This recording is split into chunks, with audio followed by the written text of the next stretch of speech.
Boa noite, meus queridos. Boa noite, minhas queridas. Ser médico, eu acho que já é de uma responsabilidade enorme. Em todas as especialidades, né? Mas quando você mexe com a autoestima, né? Se você fizer alguma coisa errada, às vezes não tem jeito. E aí, meu amigo, e esse é o caso do cirurgião plástico. E é com um cirurgião plástico que a gente vai conversar agora. Tudo bem, doutor Fábio Pascucci? Tudo bem, Mônica, é um prazer. O prazer é todo meu. Você sempre quis ser médico? Eu acho que sim. Não foi uma decisão muito tranquila, né? Porque você tem um cardápio enorme. Tem alguém na família? Tem uma prima, mas com quem eu não tinha muito contato. Então, assim, minha família inteira é praticamente de empresários ou marketing, alguma coisa do tipo, mas ninguém da área de biológicas. Você sempre gostou da área de biológicas? Não sempre. Eu não tinha muito contato com isso durante a infância, né? Então, o que aconteceu foi que eu comecei a ir a alguns médicos com os meus pais e entender um pouquinho do respeito que eles tinham com o médico, entender um pouco da profissão em si. Comecei a pesquisar e me interessei por biologia, por áreas biológicas, né? E depois, fechar mesmo, bater o martelo, acho que foi pro segundo colegial, perto disso. Aí você sabia o que você ia enfrentar? Sim, em partes, né? A gente só sabe depois que passa, eu acho. E quanto que foi difícil para você? Você queria essa faculdade? Você fez na Paulista, né? Eu queria entrar em alguma universidade pública, a princípio. Pública, sim. Tá. Porque antigamente existia muito disso, né? As universidades públicas são as melhores. Acho que isso tem transitado hoje. Hoje tem algumas particulares que são muito boas, exato, né? Porque eu não sei se eu vou falar besteira, mas eu acho que o hospital universitário tem muito peso nisso, né? Muito. Não é? E principalmente você seguir a carreira depois com residência médica, isso tudo interfere muito. Mas naquela época era isso que eu tinha, era essa informação. E não tinha muita faculdade aqui próximo de Araçatuba, né? Não tinha. Então, quando a gente pensa em grande centro, eu me mudei para São Paulo. Você foi para São Paulo com 16 anos? Com 16 anos, exato. Foi morar sozinho? Meu irmão morava lá, ele fazia marketing na SPM, Escola Superior de então você não estava Propaganda. totalmente sozinho. Não. Mas os horários não batiam muito, né? Então, às vezes ele tinha estágio à noite, a gente... Aí você foi fazer cursinho... Não, com 16 anos você foi pro colegial, e você já entrou depois do terceiro? 16 anos eu me formei aqui no colegial no Ângulo, fui para São Paulo. Com 16 você já formou no colegial? Eu me formei com 16. Você é adiantado? Entrei um tempinho antes. Aí eu fui para São Paulo, fiz 2 anos de cursinho. E aí a disputa é absurda, né? A faculdade de medicina, acho que a triagem começa aí, no vestibular, né? São quantos para uma vaga? Na minha instituição foram 110 por aí. Hoje isso é mais? Provavelmente sim. Eram uns 10 mil alunos prestando para a mesma instituição, por aí. É gente, hein? Muita gente. Então a triagem começa aí, né? Você quer mesmo aquilo, Eu costumo pensar que é assim, né? Você tem Quantos alunos tinha na sua sala, por exemplo, do colegial? No colegial acho que uns 40 por aí. 40. Você teria que ser o primeiro aluno de 2 turmas. Mais ou menos. Mais um pouco até, né? Um pouco mais que 2 turmas. 2 turmas e meia, né? por aí. E aí você entra na faculdade de medicina, né? É um curso puxado, né? Sim. A partir do terceiro ano fica mais puxado ainda, né? A gente estava conversando antes e você me diz assim, eu não sabia o que eu queria, não. Eu fiquei com umas 5 especialidades aí. Quais eram elas? A escolha da especialidade para mim foi muito difícil. Eu busquei excluir. Então, primeiro foi primeiro por exclusão. Vamos ter acesso a um cardápio para tentar ver o que eu não quero comer. Então, a primeira acho que foi cardiologia. Então, fiz estágio no INCOR, fiquei 1 ano no INCOR em pesquisa clínica em cardiologia. Você falou, não quero isso não. Não gostei muito. O estágio em si foi excelente, mas eu busquei entender a especialidade e vi que na rotina não é o que me interessava. Depois da cardiologia, fui para cardiologia intervencionista, que é um ramo, mas completamente diferente. Depois fui para hematologia. Depois eu decidi por cirurgia geral, porque era completamente abrangente. Qualquer cirurgia, parte de cirurgia que você ia fazer, você tinha que fazer 2 anos de residência de cirurgia geral, né? Isso era antigamente, hoje acho que são 3 anos. Hoje aumentou, são 3? Acho que são 3, não sei, acho que meu filho já fez 3, se eu não me engano. São 3 anos de cirurgia geral, para depois para ir para outra especialidade, né? Porque, meu filho, por exemplo, é urologista, você é cirurgião plástico. Sim, exato. Tem gastro, tem, né? Você, depois para cirurgia plástica, são mais quantos anos? Então, são 2 anos de cirurgia geral, mais 3 anos de cirurgia plástica. Hoje, acho que são 3 e 3, então 3 um aninho a mais. São 6. Ou seja, você estuda 6, depois você estuda mais 6. Um médico passou 12 anos mais estudando, né? E depois eu fiquei mais um ano como preceptor, como chefe dos residentes. Então foram Você ficou mais 12 um anos ano, na mesma instituição. 12 anos na mesma instituição. Aí, as primeiras cirurgias, como é que era? Que eu falei no começo da nossa entrevista sobre responsabilidade. Se tem uma coisa que eu acho que quando a gente procura um cirurgião plástico, a mulher procura um cirurgião plástico, é porque tem alguma coisa nela que ela não está se gostando. Sim. Não é? Uhum. E não tem coisa pior do que ter alguma coisa na gente que a gente não gosta. Sem dúvida. Né? E a responsabilidade é muito grande. Lida com autoestima, né? É com autoestima. Uhum. Qual foi sua primeira cirurgia, você lembra? Como residente, eu acho já como especialista. A cirurgia que eu mais faço, a primeira foi lipoaspiração, sem sombra de dúvida. Tem muito ainda? Muito, muito. Uhum. No ranking das 3 primeiras, normalmente sempre entra prótese de silicone, lipoaspiração. Prótese diminuiu um pouco, né? Diminuiu o tamanho, né? Talvez o volume. Existe essa mudança do padrão de beleza. E hoje os pacientes optam por próteses menores. Um pouco menores, mesmo. né? Sim, isso é interessante. Isso é uma mudança cultural, diria, né? Uhum, sem dúvida. E hoje existem as técnicas, elas vão se aperfeiçoando, né? Uhum. Ao longo do tempo. Sim. O que se aperfeiçoou, por exemplo, na lipoaspiração? Olha, a lipoaspiração que interessante. É uma cirurgia que tem... Há pouco tempo, fez 100 anos. Então você imagina. Há 100 anos a gente tem a lipoaspiração. Como assim? Da década de 20, se não me engano, 1921. Eu tô puxando da memória aqui. E a primeira... Alguém fez o quê? Me explica. Então, a primeira lipoaspiração nem foi uma lipoaspiração em si, não puxou a gordura.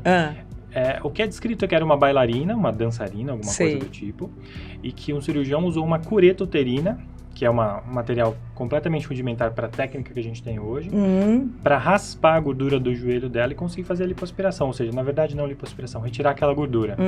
O paciente teve gangrena de perna e evoluiu para amputação.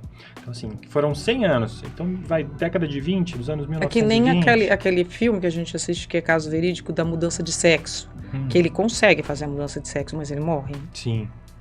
Então era um preço muito alto, porque era o começo da técnica, né? Então você vê, da década de 20 até a década de 70, isso ficou adormecido, porque viram que ali não funcionava. Até a década de 70, então é muito recente. Muito recente. Então foram 50 anos que a lipoaspiração praticamente desapareceu. E aí depois um francês, Ilou, começou a descrever um pouco da técnica que a gente tem hoje, que é muito parecido ainda. Hoje o que a lipoaspiração avança é no sentido de entender qual é o contorno corporal ideal.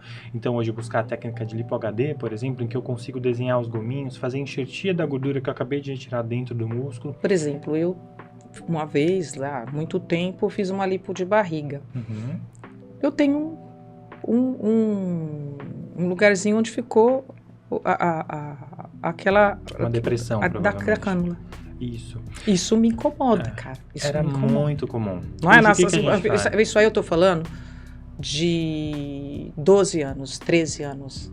Isso era normal, não é? Você já falava, isso era pode normal, acontecer. Era normal, sim. Hoje em dia não mais. O que a gente trabalha? Jogo de luz e sombra. Então a lipo HD é muito isso. Você entendeu o abdômen olhado de lateral e a gente desliga a luz do centro cirúrgico, joga o foco lá para baixo para ver se tem alguma depressão que eu preciso melhorar. Certo. Então tudo isso evoluiu. O uso de tecnologias, por exemplo, laser, ergoplasma, para retração de pele. Você imagina, você tinha uma gordura ali que não tem mais. A sua pele vai precisar se acomodar. Por exemplo, quem fez lipo também, eu já fiz. Nada que eu fiz na minha vida eu escondo. E quem fez lipo também, a gente fica com uma depressãozinha aqui. Na região da incisão? Do corte? Não. Que você acima do culote. Acima do culote no bumbum, você disse? Dizem que é por causa da lipoaspiração. Não, a depressão na lateral do bumbum é uma retração. Não, do bumbum não, na anca, né? Ali na pelve mesmo, em cima do culote. Em cima do culote. Existe uma depressão natural aí, que todas as mulheres praticamente têm. E depois de uma certa idade, aumenta, né? Aumenta, que é a depressão trocantérica. Mas não necessariamente que a depressão fica mais funda. Provavelmente as gorduras no entorno ficam um pouquinho maiores. Então aquele vale, aquela depressão fica mais evidente. Parece maior. E aí, num caso, o que seria uma lipoaspiração 3D? Você tira a gordura de um lugar, põe no outro, para que fique uma coisa simétrica e harmônica. São técnicas parecidas. Essa é a lipoescultura. Explica o que é. Então, pensando em lipoaspiração, qualquer técnica que remova o tecido de gordura do seu corpo é uma lipoaspiração. Lipoescultura, quando eu uso essa gordura que eu tirei para dar volume a outras regiões. Então, pode ser decote de mama, pode ser essa depressão trocantérica lateral do bumbum ali. A gente enxerta para deixar o bumbum um pouco mais redondo. Isso é a lipoescultura.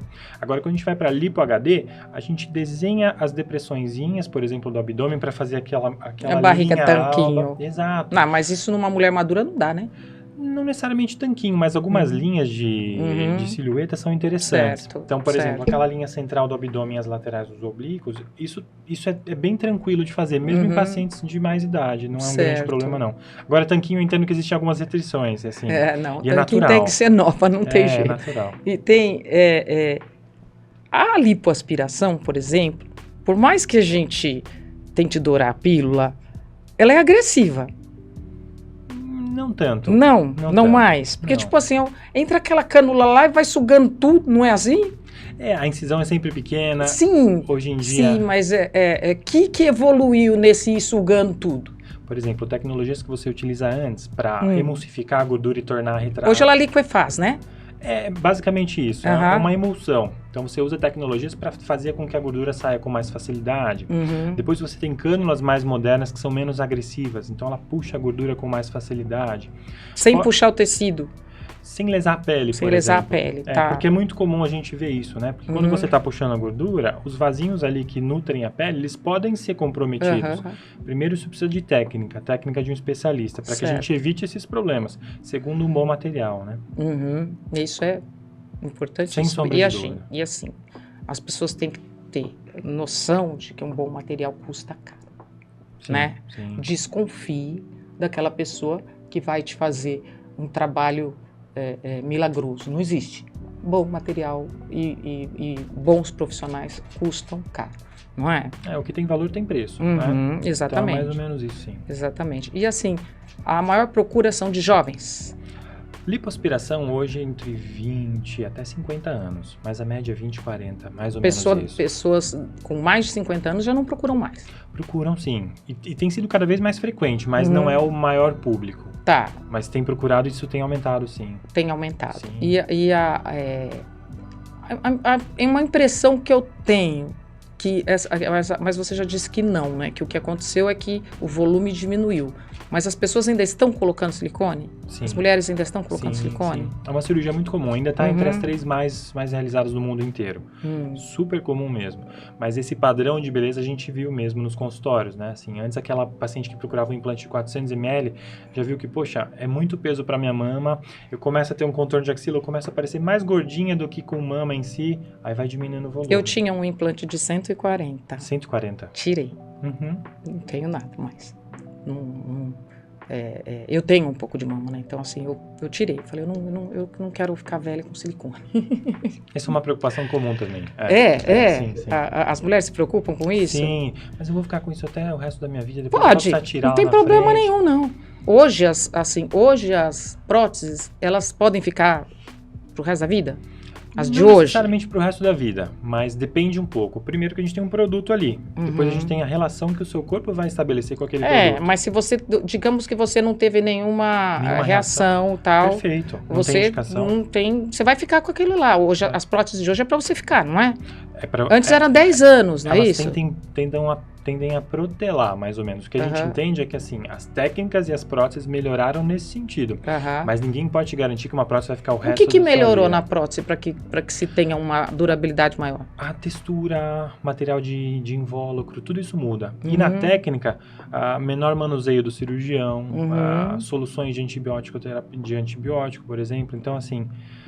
hoje a gente evita até encostar na prótese. O talco da luva a gente está preocupado que vá para dentro junto com o implante. E aí dá reação. Isso pode dar uma reação inflamatória, ainda que mínima. Mas lá na frente, daqui uns 10 anos, uma prótese que talvez conseguia ficar uns 15, vai ficar uns 12. Qual é a porcentagem de rejeição? É muito pequena? Não existe muita rejeição, viu? Não. O que a gente faz de encapsular, não sei. Isso, exatamente isso. A principal indicação de troca de um implante é a contratura capsular. Você faz que é isso? Faz como se fosse uma cicatriz em volta da prótese. Seu corpo entende, isso aqui não me pertence. Uma fibra?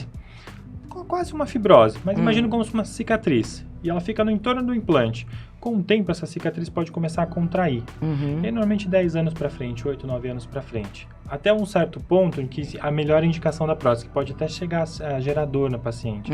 Mas isso são graus mais avançados. Aí é indicação de troca. A partir você retira a carapaça de também. Que idade uma menina pode já fazer uma cirurgia de mão? No meu consultório eu costumo indicar de 18 anos para frente. 18 anos para cima. Muito raro abaixo disso. Muito raro. A não ser que seja Porque acontece também, né, quando tem uma mama muito grande, não acontece? Sim. Muito pesada, Sim. que acontece da indicação por problema nas costas. Hipertrofia mamária, gigantomastia, as mamas gigantes, assim, pacientes que são mais novas às vezes, que isso gera bullying na escola, ou mesmo com qualidade de vida prejudicada. O Você já peso pegou? é muito grande. Já tinha muito na instituição que eu operava, lá na Universidade Federal de São Paulo. Consultório isso chega um pouco menos. Não é o que mais chega pra gente, mas acontece sim. Mas acontece. Aí uma das indicações que até antes dos 18 acho que é possível. É possível, sim, né? Sim. Assim, mas pelo estado onde você fazia a sua residência, era comum chegar bastante? Sim. A gente tinha algumas não digo de adolescentes, mas de mulheres, né? Sim, de forma geral, sim. Porque existem algumas referências no estado de São Paulo. Eles direcionam alguns casos específicos para determinadas instituições, né? E a gente recebia bastante casos de reconstrução de mama, redução e tudo mais. Isso era bem importante. Você via a mudança na qualidade de vida da mulher, né? No caso do câncer, né? Que se faz agora fugiu o nome. A reconstrução? Que se tira. Tem mastectomia? Um nome, né? A mastectomia, isso. Você faz esse tipo de caso também? Mastectomia, normalmente, quem faz é o mastologista, mas a gente atua na reconstrução. Na reconstrução. Sim, mas sim. Hoje diz que já se pode reconstruir já junto na cirurgia? Não. Depende muito da cirurgia que foi estabelecida. Então, por exemplo, se você tira uma grande quantidade de pele junto com a mama, por exemplo, aí o ideal é que você coloque um expansor para depois para programar essa reconstrução tardia, sem dúvida. Agora, se você tem a pele ali tranquila, não foi removida a grande quantidade, às já vezes pode fazer você consegue junto. Com implante, sim. E agora você está numa fase nova da tua vida, né? Que você foi papai? Sim, há 3 meses quase. 3 meses, papai da Maria. E como é que estão as suas noites? As minhas estão tão razoáveis. A minha esposa que acaba sofrendo mais. Ela demanda muito da mãe, né? Muito da mãe. Sim. Conta pra mim como é que é essa experiência. A Maria foi planejada tem, acho que uns 5 anos, pra te dizer a verdade, viu, Mônica? Então a gente começou tentando, não deu nada certo. A gente ficou 2 anos nisso. E aí a gente procurou um hospital lá em São Paulo, tanto é que a gente nem tinha mudado ainda para Araçatuba. E aí começamos a captação de óvulos, preparar tudo direitinho. Quando a gente se mudou para cá, a gente ainda teve que voltar para São Paulo para fazer o implante. E graças a Deus no primeiro deu tudo certo. Você recomenda? Eu acho que é importante, viu? É importante. Pro casal... Não ter filhos, eu falo assim... procurar o auxílio. Sim, depende muito de cada pessoa, né? Tem gente que às vezes iria para adoção e não é nenhum problema isso, ou você escolher ou fazer a fertilização in vitro ou ir para adoção, é muito pessoal de cada casal. Assim, é tranquilo? Para mulher não, né? Para mulher não, para mulher eu não senti.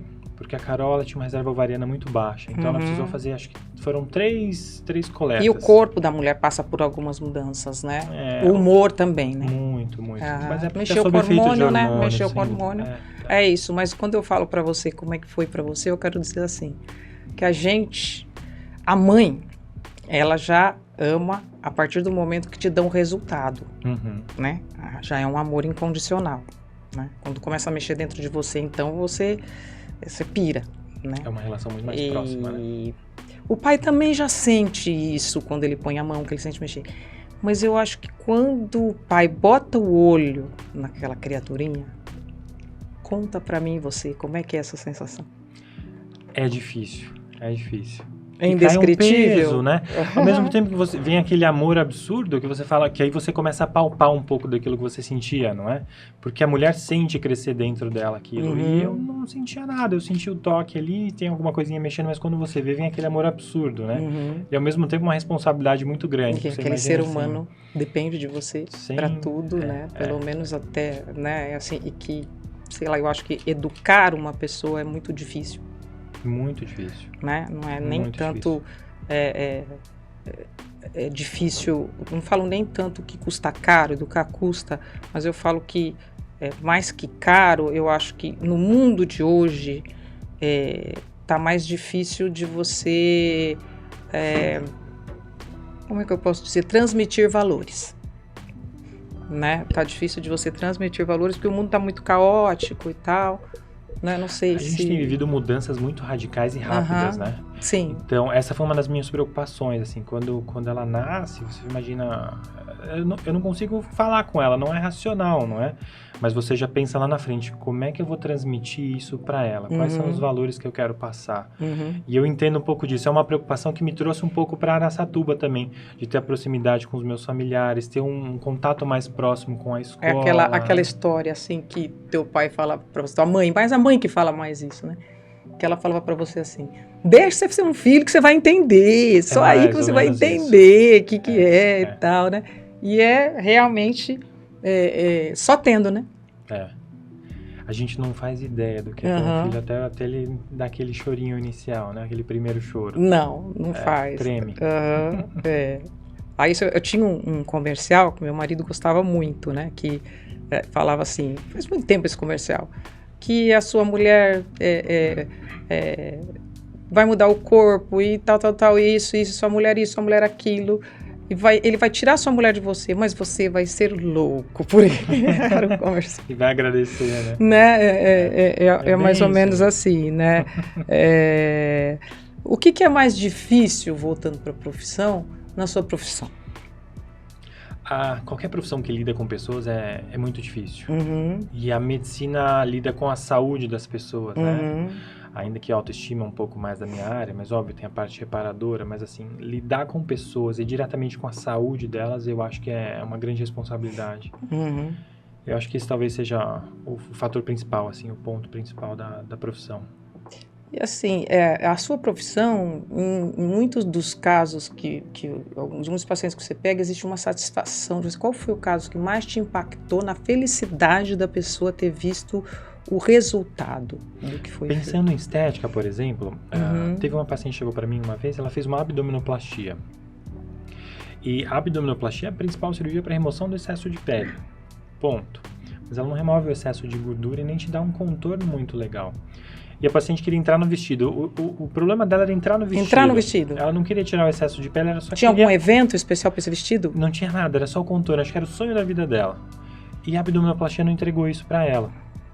E quando ela chegou ela pra havia mim, feito uma abdominoplastia e chegou para você já com uma abdominoplastia. Exato, já tinha sido feito e estava tudo bem com a abdominoplastia, não tinha problema nenhum, mas não resolveu o problema dela.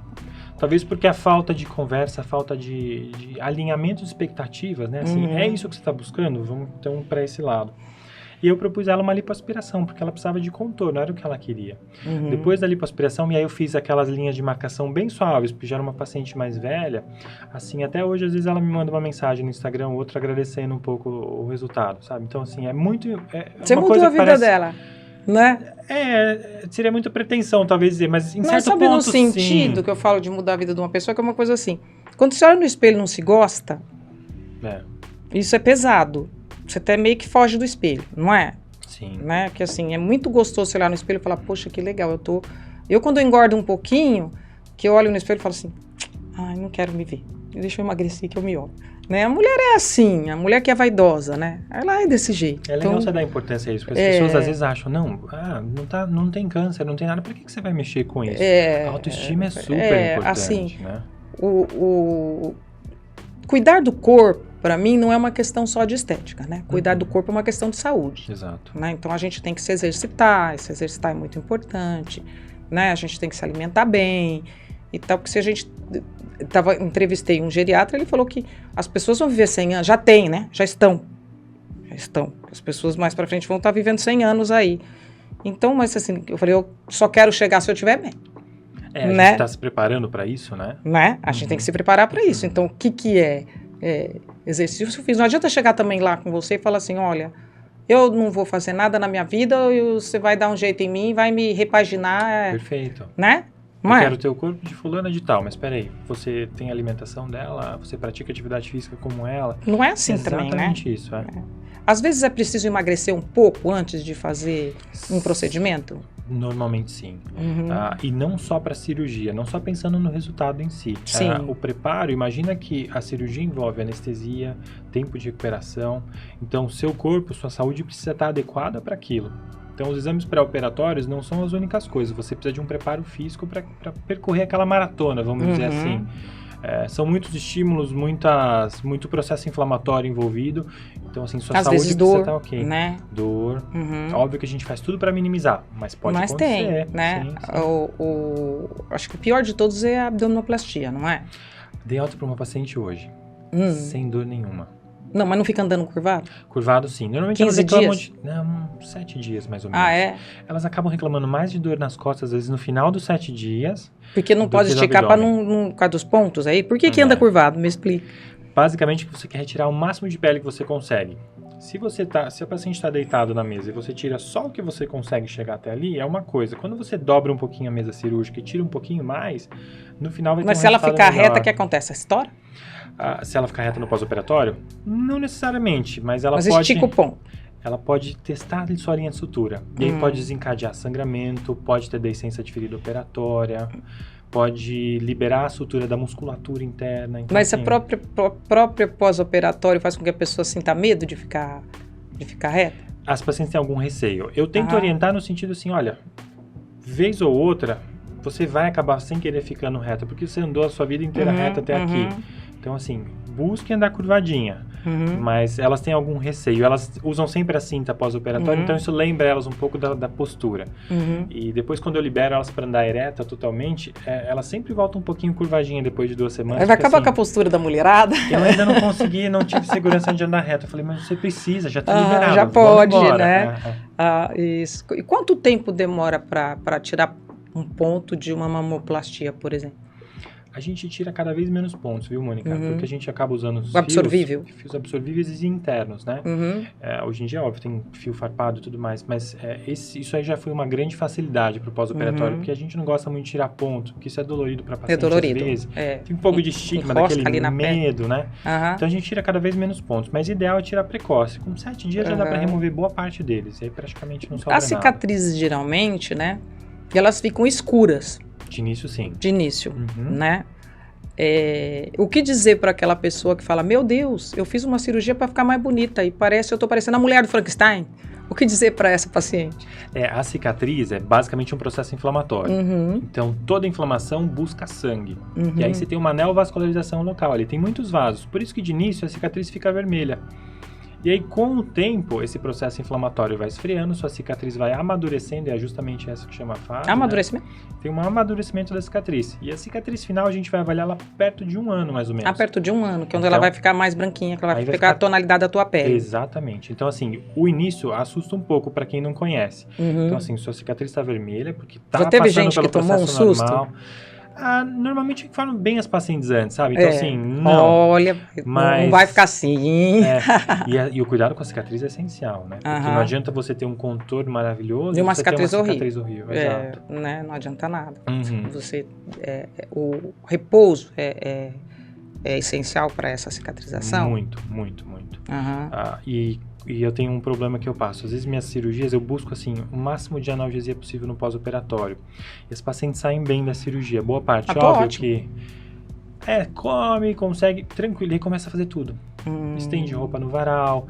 Isso prejudica muito a recuperação às vezes. Então assim, é preciso de uma orientação bem importante. Principalmente quanto tempo sem levantar os braços? Depende do tipo de cirurgia. Por exemplo, se você me falar mamoplastia de aumento hoje, você levanta os braços no mesmo tempo da cirurgia, praticamente. Não tem problema. Você sai da anestesia, você já tem que levantar os braços. São técnicas novas. E uma redução? Redução de mama, eu indico pelo menos 1 mês, com o bracinho um pouco mais para baixo, mas não é sem abrir os braços. Não, eu falo não fazer isso. Exato, é mais ou menos 1 a 2 meses. 1 a 2 meses, bastante, né? Mas a paciente consegue resolver boa parte da vida dela sem precisar erguer os braços, né? Então, assim... Sobe num banquinho. Não é um grande problema, mas tem que estar preparada para isso, né? Tem que ter a rede de apoio para o pós-operatório. A coisa que mais pega é quando eu volto à atividade física, não é? Sim, sim. Isso demora. Depende da cirurgia também. Então, por exemplo, se a gente for pensar em abdominoplastia, quando a gente pensa em atividade física, eu penso nos pontos da musculatura, que eu aproximo aqueles músculos do abdômen. Então, quando a paciente... Aí eu deixo mais ou menos uns 2 meses, 2 a 3 meses. 2 a 3 meses. Porque forçar a musculatura... Dirigir hoje em dia a gente tem carro automático, basicamente acelerador. Isso. Mas o problema é se você tiver algum acidente no entorno e você precisar fazer uma freada brusca, coisa do tipo. Então começa a liberar lá para 6 semanas, que a gente tem uma estabilidade da linha de Você fala melhor. de abdominoplastia, da mama também.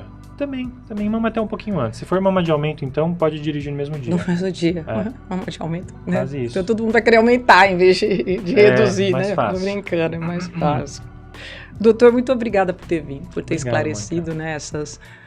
que às vezes a gente quer fazer alguma coisa, mas não sabe como é que é, como é que estão hoje os procedimentos, o que evoluíram, né?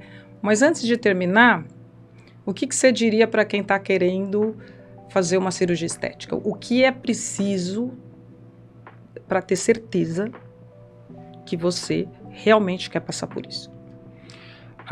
Primeiro, conversar muito bem com o seu cirurgião. Entender quais são os ônus e os bônus, né? Porque você vai passar, por exemplo, a abdominoplastia, que a gente comentou muito aqui. Você vai andar curvada. Você precisa ter uma rede de apoio. O resultado que você quer um contorno corporal, você quer só remover o excesso de pele. Então, acho que mais importante de tudo é alinhar as expectativas e entender se aquilo é o melhor para o paciente. E ele entender se aquilo que o cirurgião está propondo é de fato o melhor para ele. Eu acho que talvez esse seja o caminho, o alinhamento de expectativas, sabe? Alinhar as expectativas. Doutor, muito obrigada. Obrigado, Mônica, é um prazer. E vocês me esperem até a semana que vem com mais um Histórias.